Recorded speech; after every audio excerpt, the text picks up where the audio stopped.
I'm going to go straight to a range of questions because we're sort of down to the last 10 minutes of the session.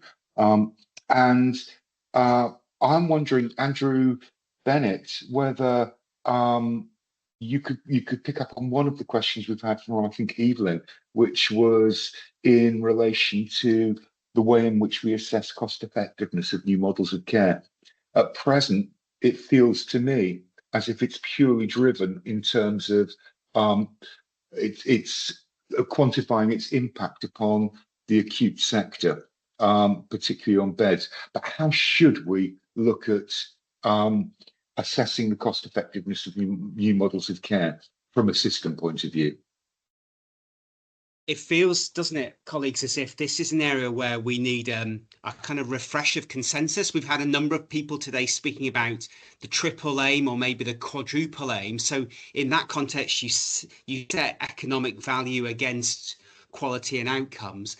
And yet I find in my system, I don't know if you do in yours, but we start talking about improving health or tackling inequality, and you almost get into an advocate and skeptic conversation with finance colleagues, because they'll say, well, how do you demonstrate your returns on investment for this? How would you compare this investment in a prevention initiative with putting some more resource into the A&E department? And I genuinely think Mark's talk just speaks to it as well. If we carry on doing all the things that we have been doing for the last 10 years and expecting different results, I fundamentally don't think we're going to make a lot of progress. We need to use some of the consensus we have about the trade-off between value, outcomes and quality, and reassess how we might tackle a problem. So where are the drivers of high cost? What does that tell you about the population? How then do you segment the population and tackle the distinct issues that different segments might have? And Mike, I think that begins to speak to this more insightful approach to return on investment, as opposed to just focusing on throwing money out of demand. But I don't pretend for a minute that it's an easy one. I think it's part of the mindset shift that we've been exploring on this call. Great, thank you for that, Andrew. And I think it is that mind shift that we need to be looking at. Mark, I've had a question for you from Claire, which is looking at so your examples sort of largely focus around physical ill health as opposed to mental ill health. And is the model equally applicable in both cases? Yeah, so I think the model is equally applicable in terms of you have to consider the same elements. What is even harder in terms of mental health provision is truly assessing the outcomes. So, it astounds me still that we don't have a single definition of outcomes in health, right? In terms of what are positive outcomes for the population. It's very hard to measure. It's hard for physical health conditions. It is even harder for mental health conditions. So yes, the model stands. I think where collectively we need to really work is around how you define those outcomes and how you measure the scale of those outcomes in mental health provision. But the overall point stands of you are going to have to what Andrew was just saying, justify to some degree what you spend versus what you get and what impact you create.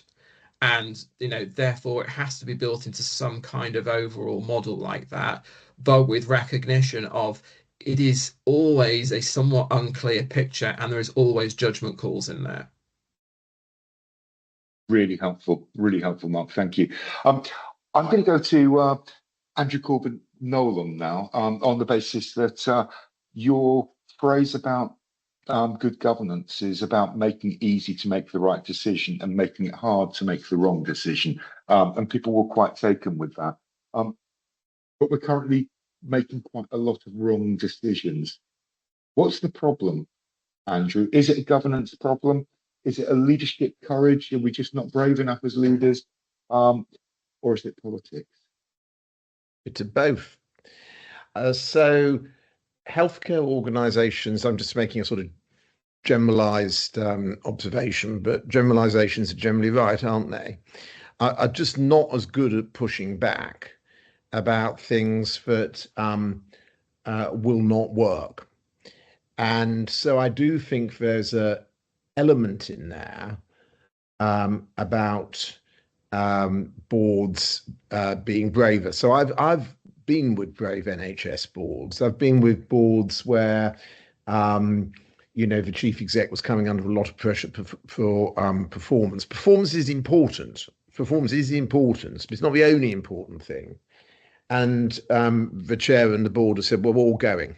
We're all going to go. They're faced down instruction. So I think there is that. I think the big sort of issue here, though, is given all the constraints that we can't do something about, like long-term political cycles and funding mechanisms, what is it you can do? And I think if there was one thing I would want to see in the 10-year plan, and that is to try and settle being a bit more honest about what patients and patients' families need to do to help navigate themselves through the healthcare system more effectively and efficiently. And so I always regret it when you see hospitals cutting their communications budgets or their patient engagements budgets, because it is for consumers of health who, after all, have the most vested interest in using that service effectively and having their own best outcomes. Thank you. I've got one question for Patty, and it goes back to your point about the patient experience or the community experience. So within the UK, 80% of older people say they would like to die at home. Actually, we manage about 20% of people dying at home. The other 80% largely die in our hospitals. How do we use data and the approach that you've worked at in Kaiser Permanente to shift the dial on that, to actually be much, much closer to providing end-of-life care in the way our population wants us to? Oh, and Mike, this is a topic near and dear to my heart, just because it's a personal experience as well as a professional experience. And you don't know what patients want if you don't ask them. And so part of understanding what someone who comes to you for care and their families want longitudinally. And this is not talking to a 25-year-old about, so what do you want to do about end-of-life care? This is talking about what's your goals of health? What's your goals of wellness? What's a good day look like to you? And actually have that documented so that along the continuum of care, providers can seek that information and update it and revise it. There was no doubt in my mind that what my mom wanted. I knew she didn't want to die in the hospital. And having the courage to have that conversation with the provider only came about is because we had that conversation 10 years previous. Because who was I to say, look, my mom doesn't want to die here.